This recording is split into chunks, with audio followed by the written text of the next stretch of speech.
Kumusta kaibigan? Halina at tayo ay maglakbay na puno ng kaalaman at aral. Mula sa mundo ng siyensya, hanggang sa kasaysayan, ating tatalakayin ang iba't ibang paksa na magpapalawak ng ating kaalaman, at magpapaningas ng ating kuryosidad. Kaya kung handa na kayong matuto, mag-relax at mag-enjoy lamang tayo. Tara, at atin ang simulan. Sama-sama tayong mag-explore, at matuto sa ating bagong talakayan. Pinagmulan ng Pilipinas, mga teorya, mito, paniniwala, at saloobin. Ang Pilipinas, isang kapuluan, na binubuo ng mahigit 7,000 isla, ay mayaman sa kasaysayan at kultura. Ngunit, saan nga ba nagmula, ang ating minamahal na bayan? Isang misteryo, na sinubukan ng sagutin ng maraming mananaliksik at iskolar, sa paglipas ng panahon. Mula sa mga sinaunang alamat, hanggang sa mga siyentipikong pag-aaral, sama-sama nating tuklasin, ang iba't ibang teorya at ebidensya, na nagpapaliwanag sa pinagmulan ng Pilipinas. Handa na ba kayong maglakbay, sa nakakaintrigang paglalakbay na ito, patungo sa ating nakaraan? Mga teoryang siyentipiko, pag-unawa, sa pinagmulan ng Pilipinas, gamit ang agham. Ngayon, ay ating tutuklasin, ang mga teoryang siyentipiko, na nagpapaliwanag sa pagbuo ng arkipelagong Pilipinas.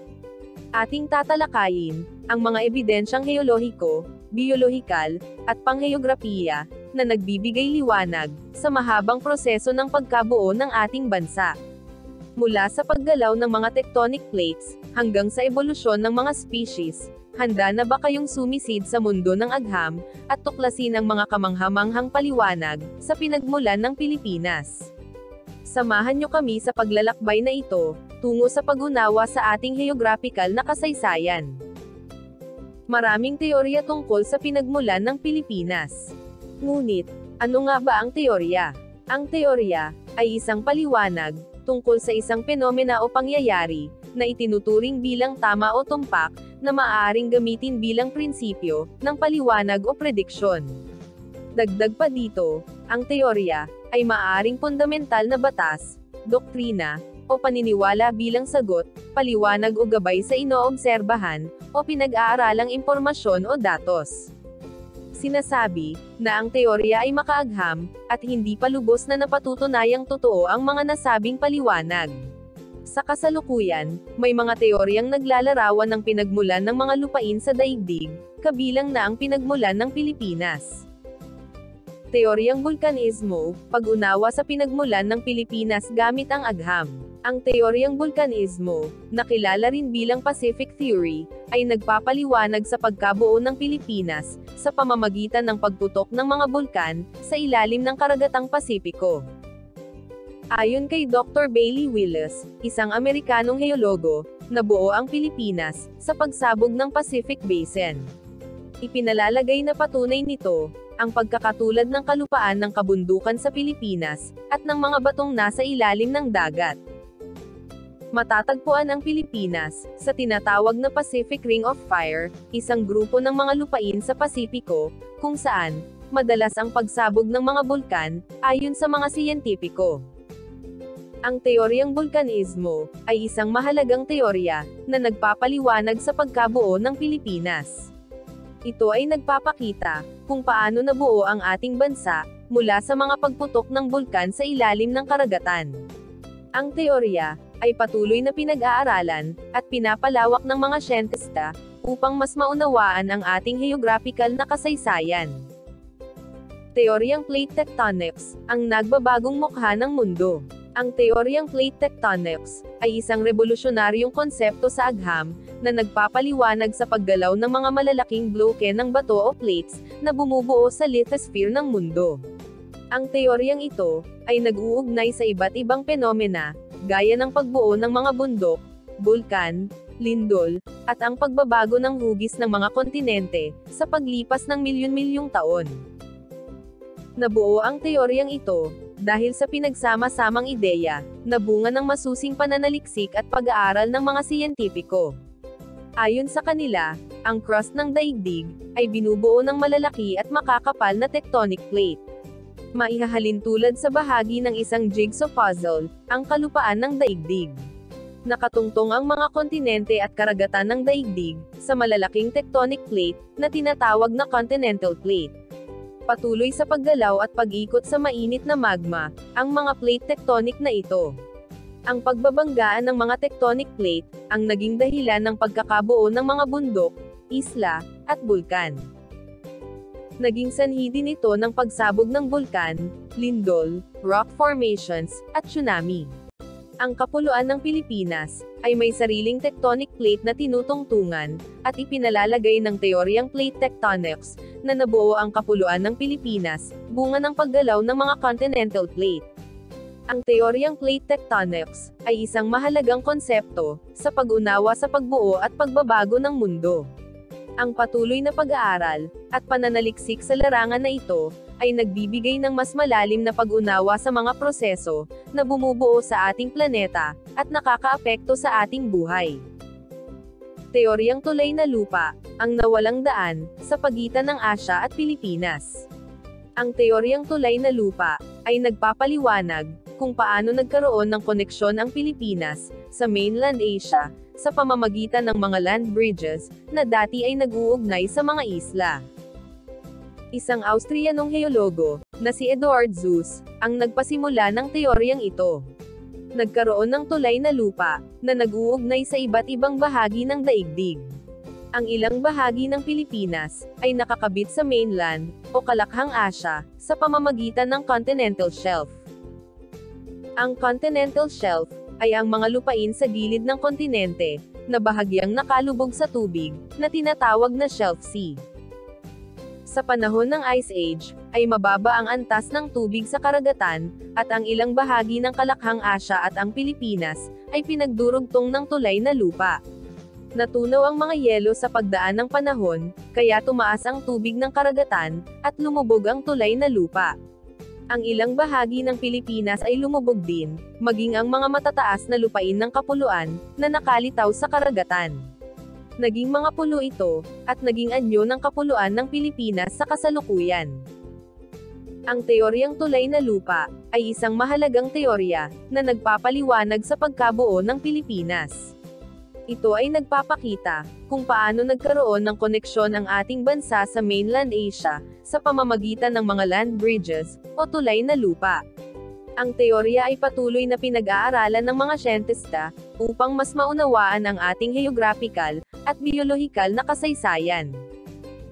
Kaalamang pambayan sa pagkakabuo ng Pilipinas, mitolohiya, alamat, at panrelihiyon. Ang Pilipinas, isang bansang binubuo ng mahigit 7,000 isla, ay mayaman sa kasaysayan at kultura. Sa likod ng mga magagandang tanawin, at masasarap na pagkain, ay ang mga kwento ng ating mga ninuno, ang kanilang kaalaman, at ang kanilang ambag, sa pagbuo ng ating bansa. Hindi lamang sa mga aklat, at dokumentong pangkasaysayan, matatagpuan ang mga ito, kundi maging sa kaalamang pambayan, na ipinapaalam sa mga henerasyon. Ito ay hindi lamang nagbibigay ng kasiyahan, kundi nagsisilbing salamin ng mga paniniwala, kaugalian, at pagpapahalaga ng mga Pilipino. Mitolohiya sa pagkakabuo ng Pilipinas. Ang mitolohiya ay mga sali-salimuot na kwento, na ang layunin ay maipaliwanag ang sagisag ng mahahalagang balangkas ng buhay. Narito ang ilang mitolohiya na nagsasaad ng pagkabuo ng Pilipinas. Tatlong higante. Ayon sa mitolohiya ng ilang etnikong grupo, ang Pilipinas ay nabuo mula sa labanan ng tatlong higanteng tao na naghagis ng mga bato at lupa sa dagat. Ang mga tipak na ito ay nahulog sa dagat at siyang bumuo sa kapuluan ng Pilipinas. Ligaw na balat. Sa paniniwala ng mga Bagobo, ang Pilipinas ay nilikha mula sa libag o dead skin ng kanilang Diyos na si Melo. Ang kwentong ito ay nagpapakita ng paggalang sa kalikasan at ang kahalagahan ng paggamit ng mga likas na yaman. Kuko ng Diyos. Ang mga Manobo naman ay naniniwala na ang mundo ay ginawa mula sa kuko ng kanilang Diyos. Ang kwentong ito ay naglalarawan ng lakas at kapangyarihan ng mga Diyos sa mitolohiyang Pilipino. Ang mga mitolohiyang ito ay hindi lamang mga kwento ng nakaraan, kundi nagsisilbing gabay sa mga Pilipino sa kasalukuyan. Ang mga aral na nakapaloob sa mga kwento, ay nagtuturo ng paggalang sa kalikasan, pagkakaisa, at pagpapahalaga sa pamilya. Ang mga mitolohiya, ay nagbibigay diin sa mga lokal na tradisyon, at nagsisilbing tulay, sa pagitan ng nakaraan at kasalukuyan. Sa modernong panahon, mahalaga, na mapanatili ang mga kwentong mitolohiya ng Pilipinas. Ang pagsusulong ng pag-aaral, at pagpapahalaga sa mga ito, ay susi sa pagpapalakas ng ating pambansang identidad. Ang mga kwento, ay dapat isama sa sistema ng edukasyon, upang maipasa ang ating mayamang kultura, sa mga susunod na henerasyon. Ang mitolohiya ng Pilipinas, ay isang mahalagang bahagi ng ating kasaysayan, at pagkakakilanlan. Ang mga kwentong ito, ay nagbibigay diin sa ating pagiging Pilipino, at nagsisilbing gabay, sa ating paglalakbay bilang isang bansa. Alamat ng pagkakabuo ng Pilipinas. Ang Pilipinas, bilang isang bansa, na mayaman sa kultura at kasaysayan, ay may malalim na ugat ng mga alamat, na naglalarawan ng pinagmulan ng mga bagay, lugar, at tao. Ang mga kwentong ito, ay hindi lamang nagbibigay ng kasiyahan, kundi nagsisilbing salamin ng mga paniniwala, kaugalian, at pagpapahalaga ng mga Pilipino. Narito ang ilang halimbawa ng alamat, ng pagkakabuo ng Pilipinas.